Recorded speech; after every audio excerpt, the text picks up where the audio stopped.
주님의 은혜와 평안을 전합니다. 다 같이 신앙 고백하심으로 목요일 새벽 예배 하나님께 드리겠습니다.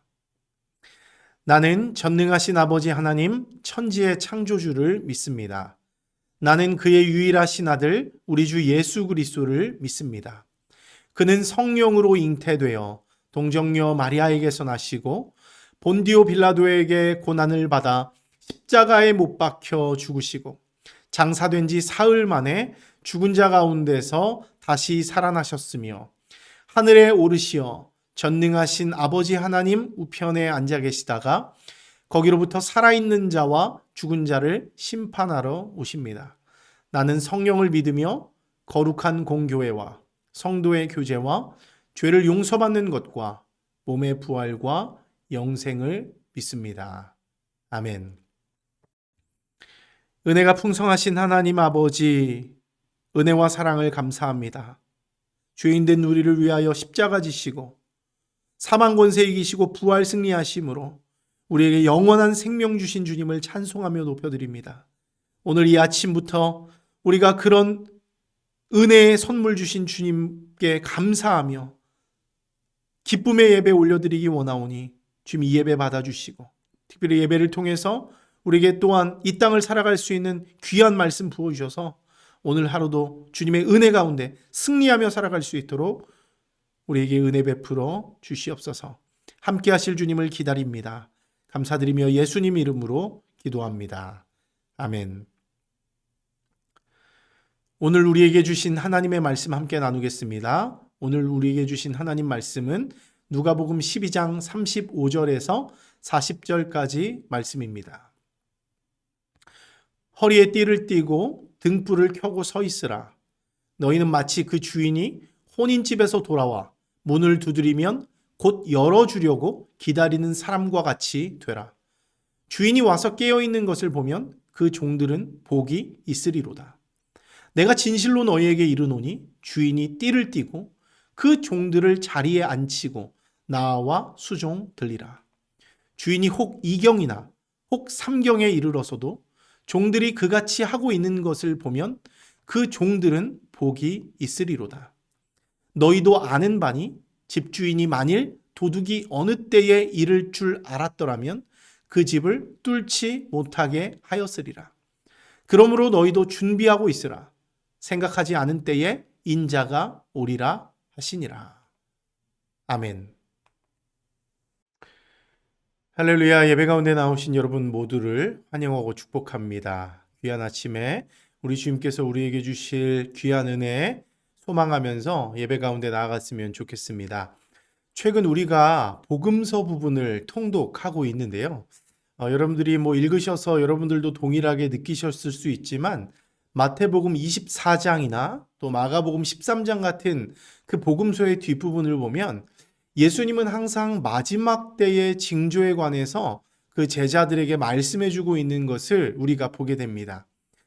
그런데 여러분 여기에 어떠한 그 마지막 때의 징조들이 기록되어 있습니까?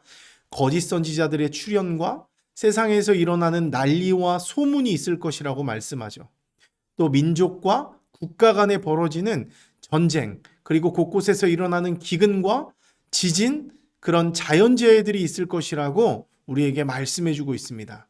마지막으로 불법이 성하고 사랑이 식어지고 서로 미워하는 일들이 있을 것이다. 이렇게 주님께서 말씀하고 있는 것이죠.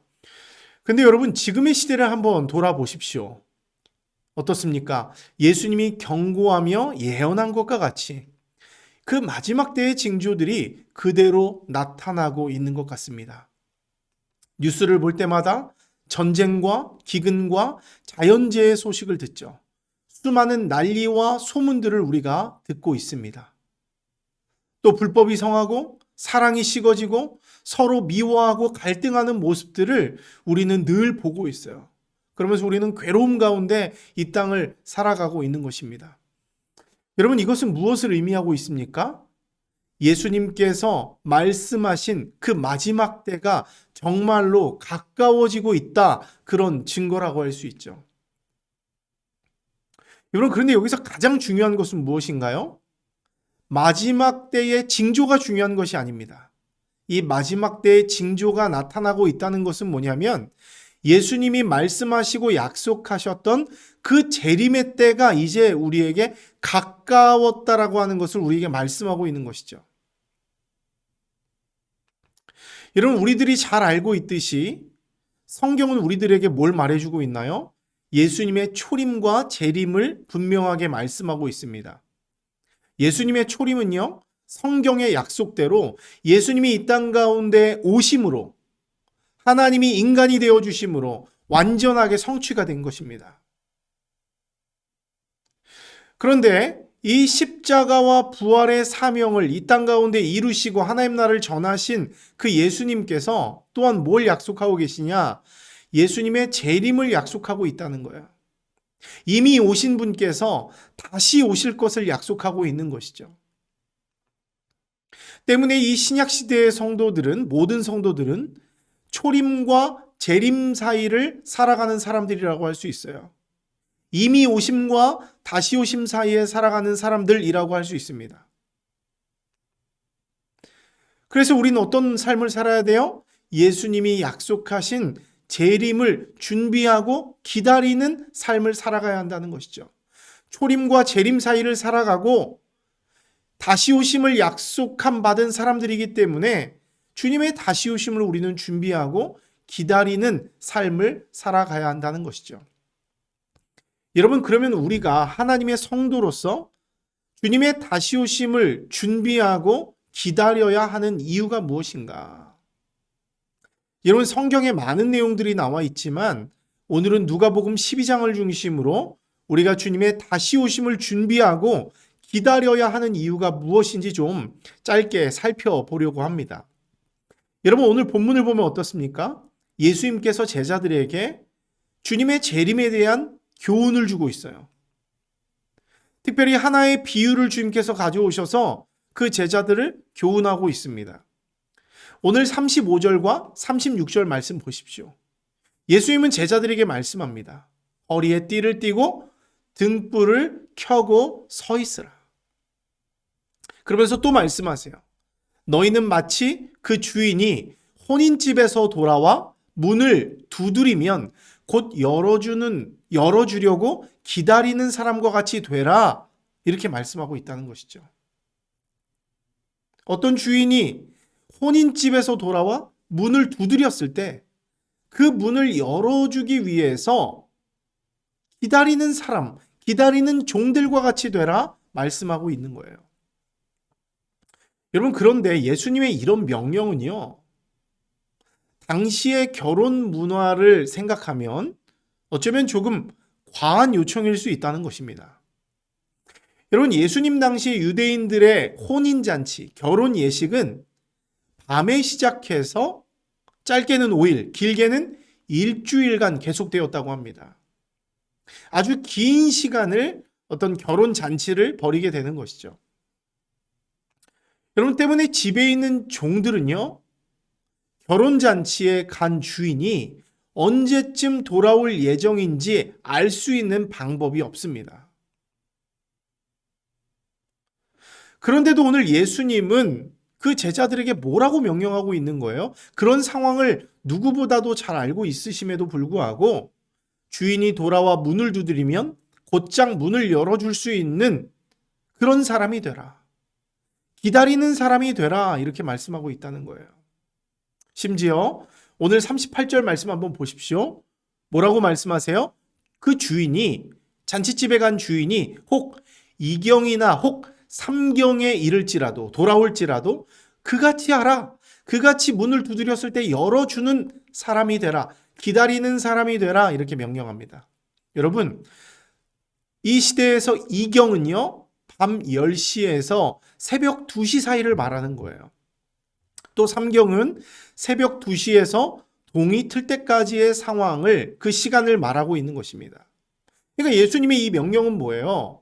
너희가 밤을 새서라도 평소에 업무를 보는 것처럼 허리띠를 동여매라. 여러분, 그 당시 사람들은요, 그냥 통으로 된 긴 옷을 입었다고요. 근데 그 지역이 굉장히 덥기 때문에 평소에는 옷을 이렇게 널널하게 입고 있는다는 거예요. 근데 중요한 일을 하거나 특히 노예된 자들은 일을 할 때 허리띠를 동여매고 그 옷이 땅에 끌리지 않도록 해야 된다는 거예요. 그렇게 허리띠를 띠고 매고 있으라는 거예요. 동여매라는 거예요. 그리고 등불을 준비하래요. 밤에 주인이 올 때 밝히 주인이 돌아올 수 있도록, 그 주인을 볼 수 있도록 준비하며 깨어 있으라, 이렇게 말하는 거예요.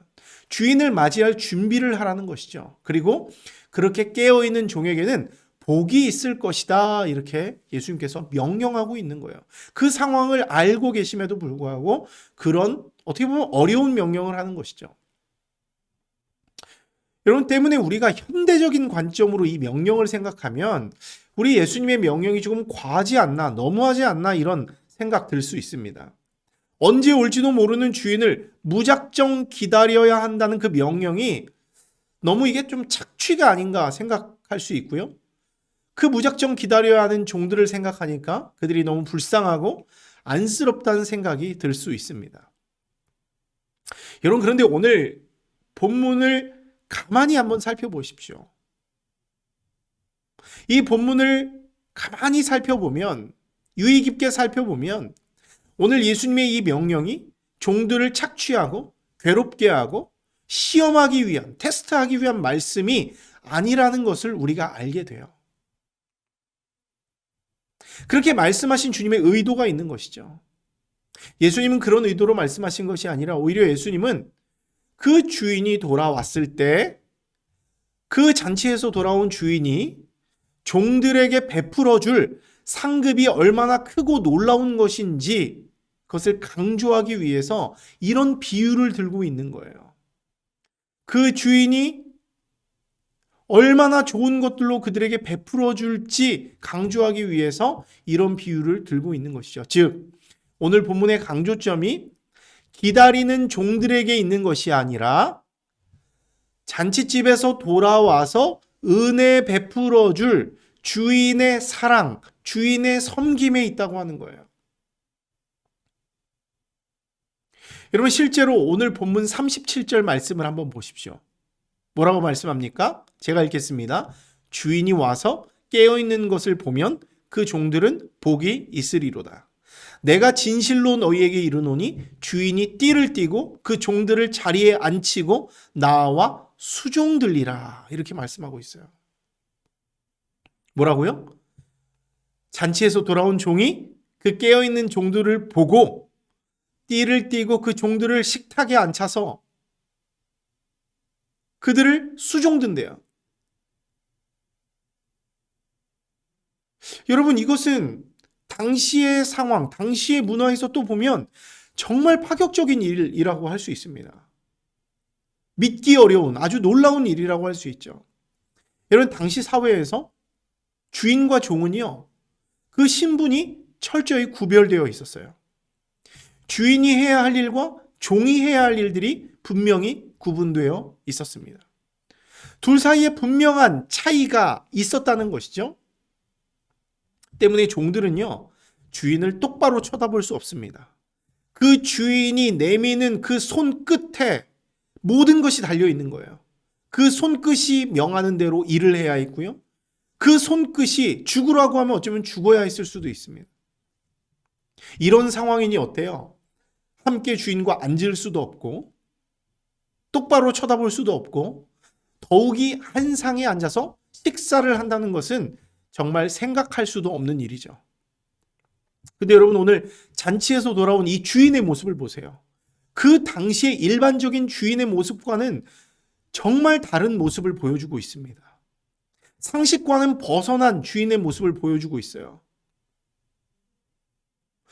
어쩌면 이 오랜 여행에서 돌아온 이 주인은 늦게 돌아왔잖아요.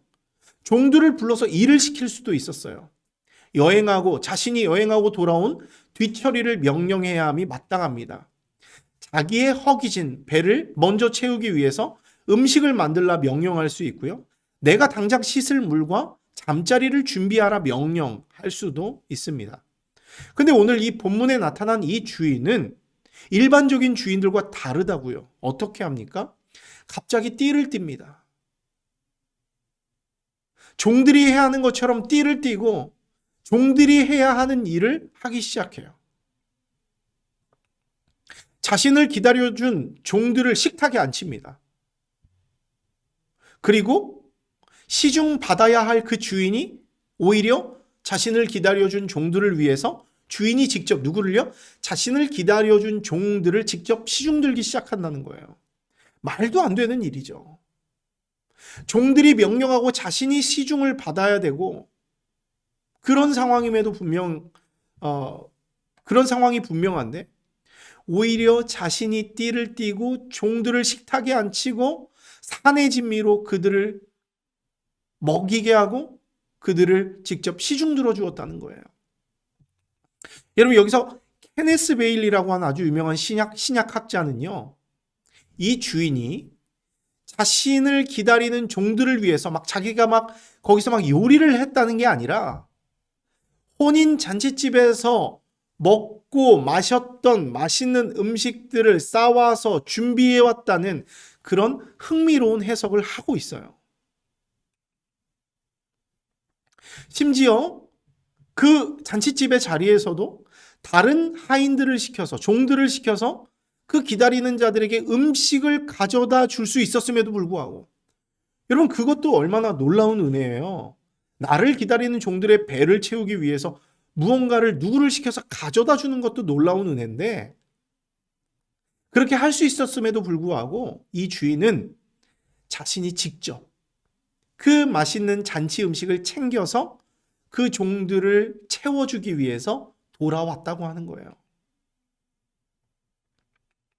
여러분 그 이유가 무엇이겠습니까? 여러분 우리가 이렇게 생각해보고 저렇게 생각해봐도 그 이유는 단 한 가지예요. 이 주인이 평소에도 이 종들을 이렇게 아끼고 사랑했다라는 것을 우리는 알 수 있게 되는 것이죠. 평소에도 주인이 그 종들을 이렇게 사랑하고 섬겼던 사람이라는 것입니다. 어느 날 갑자기 이렇게 종들이 의아하게 생각할 정도로 섬겼던 것이 아니라 평소에도 이 종들을 아끼고 사랑하는 주인이었다는 거예요. 그래서 다른 사람의 손에 의해서가 아니라 직접 자신의 손으로 종들을 섬기고 싶었던 것이죠. 그래서 주인은 잔치 중에도 무언가를 먹으면서도 항상 자신을 기다리는 종들을 생각했던 것이죠. 자신을 기다리는 종들에게 가장 좋은 곳으로 채워주고 싶어서 깨어 기다리라 이렇게 명령하셨던 거예요.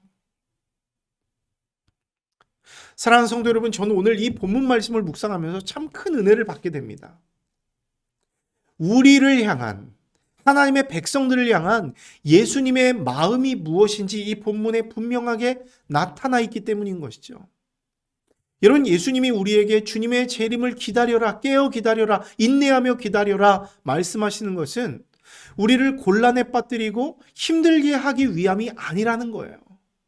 그 이유가 뭐예요? 오늘 본문에 의하면 보잘것없는 우리를, 한낱 종의 위치에 불과한 우리를, 죄와 사망의 권세에 눌려서 그 아래 종노릇하는 그런 우리를 불쌍히 여기시고 왕의 식탁에 앉히셔서 영원한 생명의 양식으로 우리를 채워주시고 우리를 섬겨주시기 위해서 우리에게 기다려라, 나를 기다려라, 주인된 나를 기다려라 우리에게 말씀해주고 있는 거예요. 여러분 실제로 예수님은요 이 땅에 계실 때에도 그런 삶을 사셨죠. 예수님은 제자들에게 항상 말씀하셨어요. 뭐라고요? 내가 이 땅에 온 것은 섬김을 받기 위해서가 아니라 섬기기 위해 왔다 이런 말씀하셨죠. 많은 사람을 살리기 위한 대속물로 왔다 이런 말씀 제자들에게 하셨습니다. 그리고 예수님 또 말씀하세요. 예수님 어떻게 사셨습니까? 예수님은 제자들을 사랑하시되 끝까지 사랑하셨다 요한복음에 말씀하고 있어요. 또 예수님은 제자들을 왕의 식탁으로 초대하십니다. 생명의 떡과 잔을 나누시며 이 떡이 너희를 위해 찢겨진 나의 몸이다. 이 생명의 잔이 너희를 위해 흘린 나의 피다 이렇게 말씀하십니다. 그렇게 그 제자들을 먹이셨다고요. 그리고 제자들과 저녁 잡수시던 자리에서 일어나세요. 요한복음에 보면 예수님은 그 수건을 허리에 두르세요. 대야에 물을 뜨십니다. 그리고 제자들을 자리에 또 앉히세요. 그리고 그 제자들의 더러워진 발을 깨끗한 물로 씻어 주기 시작합니다. 그리고 예수님은 그 제자들의 발을 정성껏 씻어 주신 이후에 또 자신의 허리에 두른 그 수건으로 그 제자들의 발을 깨끗하게 닦아 주셨다는 것을 우리는 분명히 기억하게 되죠. 온 우주의 왕이 인간이 되셔서 이 땅에 오셔서 지극히 작은 사람들, 종된 자들을 사랑으로 섬겨주고 있는 것입니다. 근데 여러분, 여기서 중요한 게 뭐예요? 예수님의 이러한 제자들을 향한 이 섬김의 모습은 장차 주님이 다시 오실 때에 있을 영광의 순간에 비하면 맛보기일 뿐이라는 거예요. 맛보기일 뿐이다. 예수님이 약속하신 재림의 날, 다시 오시는 그날이 오면 우리는 제자들이 누리는 것보다 더 큰 은혜를 누리게 될 것임을 여러분 믿으시기 바랍니다. 그때에도 예수님은 보잘것없는 우리를, 종된 우리를 왕의 식탁의 자리로 초청해 주실 거예요. 그리고 우리를 그 자리에 앉히시고 영원한 생명의 떡, 영원한 생명의 잔으로 우리를 먹이실 거예요. 허리에 띠를 띠고 우리의 발을 닦아주시고 우리의 더러운 몸을 닦아주시고 우리의 눈물을 씻겨주시면서 그리스도가 통치하시는 영원한 영광의 나라에 주님과 더불어 살게 하실 거라는 것이죠. 이게 주님의 약속이라고 하는 것입니다. 때문에 우리는 하나님의 종된 자들로서 예수님이 우리에게 어떤 주인인지를 우리는 이제 분명하게 깨달아야 돼요. 예수님이 우리에게 인내하며 기다리라고, 깨어 기다리라고 명령하신 참된 의미를 알아야 한다는 것이에요. 특별히 우리가 섬기는 참된 왕, 참된 주인이신 예수님이 어떤 분인지 알았다면, 우리가 섬기는 주인이 어떤 의도로 우리에게 기다리라고 하셨는지를 알게 됐다면, 이젠 우리가 의무감과 지루함으로 기다리는 것이 아니라 이젠 우리가 기대감과 소망을 품고 기다려야 합니다. 우리를 골탕 먹이고 어렵게 하고 짜증나게 하려고 기다리려고 하는 것이 아니라 우리에게 주실 놀라운 그 축복들을 생각하면서 온 우주의 왕이 베풀어 주실 왕의 잔치를 소망하면서 기다려야 하는 것이죠. 사랑하는 성도 여러분, 말씀을 마무리합니다. 우리 주인 예수께서 곧 오십니다. 언제 오실지 분명하게 알 수 없지만 주님 약속하셨기 때문에 분명히 오십니다. 그 주님은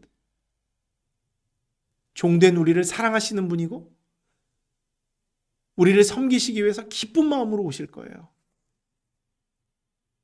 때문에 우리 역시도 어떻게 해야 되겠습니까? 그 주인을 신뢰해야 돼요. 종이 세상의 그 주인이 세상의 주인들과 다르게 그 종을 사랑하고 섬기고 그들에게 베풀었던 것처럼 예수님도 우리에게 베풀어 주시는 분이라는 거예요. 그것을 알았기 때문에 우리 역시도 그 주님을 사랑해야 하는 것이죠. 그 주님이 어떤 분인지 알았기 때문에 우리 역시도 그 주님을 어떤 세상적 두려움으로 섬기는 것이 아니라 그 주님을 나의 아버지와 같이 나를 용납하시고 사랑하시는 주인이라는 것을 우리가 깨닫고 그분께 마음을 열고 그분을 마치 내 아버지가 나를 사랑하는 분이 오시는 것처럼 우리가 기다리면서 살아가야 하는 것이죠. 여러분, 오늘 하루 우리가 이 땅을 살아갈 때 전쟁과 기근과 이 마지막 때의 어떤 증거들이 나타나고 있는 이때 우리는 낭망할 수 있습니다. 힘들 수 있습니다. 주님이 왜 안 오시나? 우리를 골탕 먹이려 하나? 거짓말 치시는 건 아닌가? 불안해할 수 있습니다. 하지만 여러분, 불안해하지 마십시오. 주님은 약속을 허투루 내시는 분이 아니에요. 한 번 하신 약속은 반드시 지키는 분입니다. 오시겠다 하시면 반드시 오시는 분입니다. 그러나 오실 때 그냥 오지 않으시고 우리에게 놀라운 선물들을 준비하시고 우리를 왕의 식탁에서 섬겨주실 거예요. 때문에 이런 고통 가운데 우리는 살고 있지만 오늘도 우리는 우리가 있는 자리에서 주님을 기다리며 성실하게 주님의 자녀로서 세상의 빛과 소금으로서 믿음으로 살아가야 할 줄로 믿습니다. 오늘 하루도 그런 은혜 가운데 승리하신 여러분 모두가 될 수 있기를 주님의 이름으로 축원합니다. 함께 기도하겠습니다. 참 좋으신 하나님 감사합니다. 오늘도 우리가 주께서 다시 오시겠다고 말씀하셨던 그 재림의 소망 붙들고 살아가게 하신 것 감사합니다. 주께서 우리에게 인내하며 기다리라고 말씀하신 것, 깨어 기다리라 말씀하신 것은 우리를 고통스럽게 하고 우리를 힘들게 하려는 것이 아니라 하나님의 사랑이 얼마나 큰지 알려주시기 위함임을 우리가 오늘 깨닫게 됩니다. 주께서 오실 때 그냥 오지 아니하시고 자기를 기다리는 그 종들을 섬기고 베풀어 주시기 위해서 영원한 생명의 선물을 준비하고 오시는 줄로 믿습니다.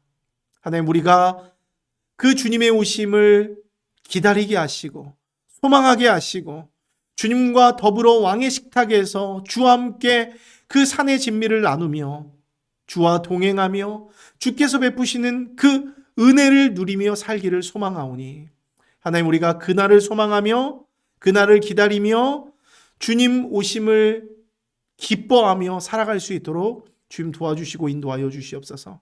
비록 이 땅은 전쟁과 기근과 난리와 세상의 온갖 두려운 소문들로 우리의 마음을 낭망하게 하고 있습니다. 하지만 주님, 우리가 주님의 약속의 말씀 받았사오니 세상 사람들과 같이 낭망하지 아니하도록 도와주시고 나를 사랑하시는 주님, 나에게 천국의 소망과 놀라운 은혜의 선물을 준비해 주시고 나타나실 그 주님을 기다리며 오늘 하루도 말씀에 순종하며 살 수 있는 우리들 될 수 있도록 주님 은혜 베풀어 주시옵소서.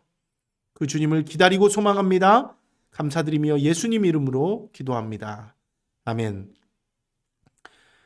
하늘에 계신 우리 아버지, 아버지의 이름을 거룩하게 하시며 아버지의 나라가 오게 하시며 아버지의 뜻이 하늘에서와 같이 땅에서도 이루어지게 하소서. 오늘 우리에게 일용할 양식을 주시고 우리가 우리에게 잘못한 사람을 용서하여 준 것 같이 우리 죄를 용서하여 주시고 우리를 시험에 빠지지 않게 하시고 악에서 구하소서. 나라와 권능과 영광이 영원히 아버지의 것입니다. 아멘.